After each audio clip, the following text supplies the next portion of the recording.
And this isn't a small problem. One of the things I was really surprised at in reading the report from AARP and the Federal Trade Commission is for military retirees and veterans, they lost about $60 million in 2020. And when you pull in spouses and military consumers, that number jumps up to $122 million that are lost. That's a huge number. You know, if we could just take it in for a second and for our listeners to really hear what's going on here for those veterans and their families that sacrifice for our country. Look at the totals, nearly, when you look at military and their families, 122 million in 2020, to fraud and identity theft, like you mentioned.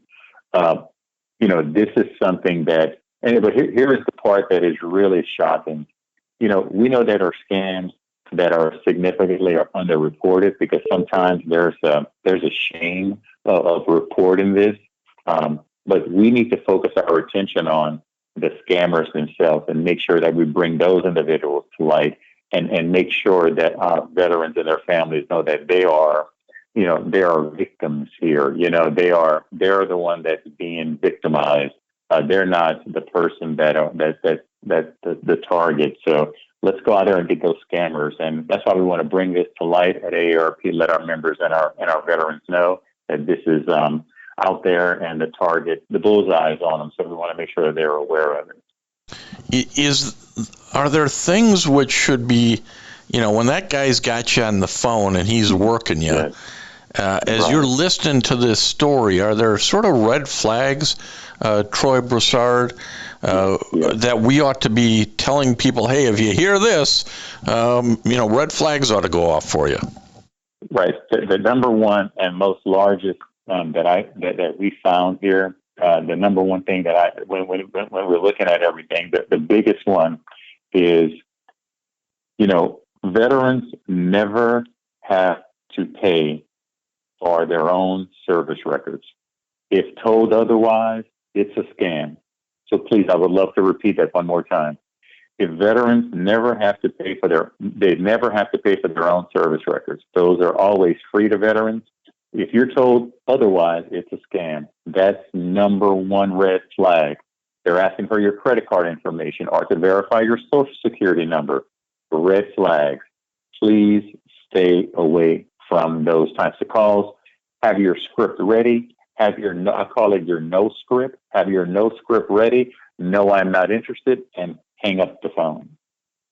Yeah, I think you kind of have to be ready for them so that you kind of don't get sucked into answering one question, then the next question.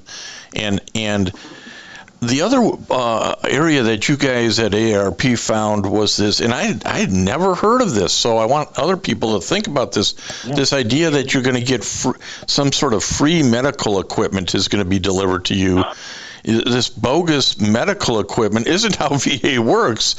Talk a little bit about this, how this scam gets conveyed out and how people can avoid it. Right.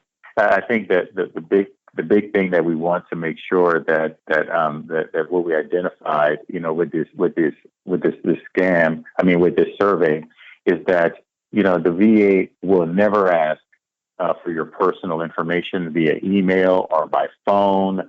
They're not going to threaten you with claims, with jail or lawsuits if you don't provide this information to them.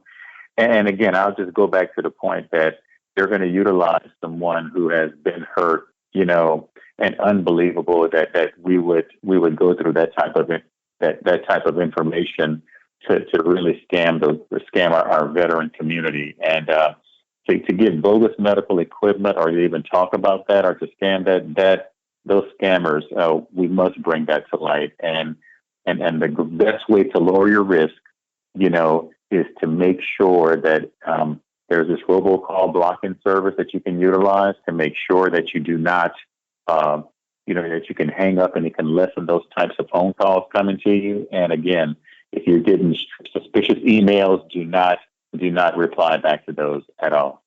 Yeah, that's a really good point on the robocall, or making sure you're on the do not call list. The federal government do not call list.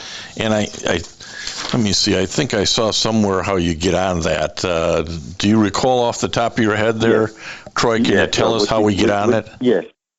What you can do is you can go to the do not call, go to donotcall.gov. If you can go online to donotcall.gov.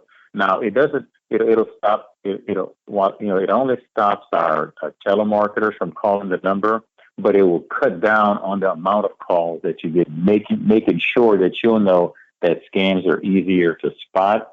Another important piece I would love to add to this would be make sure that you go to and put a security freeze, like on your credit reports with each of the three major bureaus. This will stop a criminal from opening up new accounts in your name. See, this is where it gets very, very tricky for our veterans and their families. Now I have your Social Security number. Now I can go open up new accounts in your name. And then this even causes more heartache, more troublesome for our veteran and their families. So placing that security freeze on your credit report is important.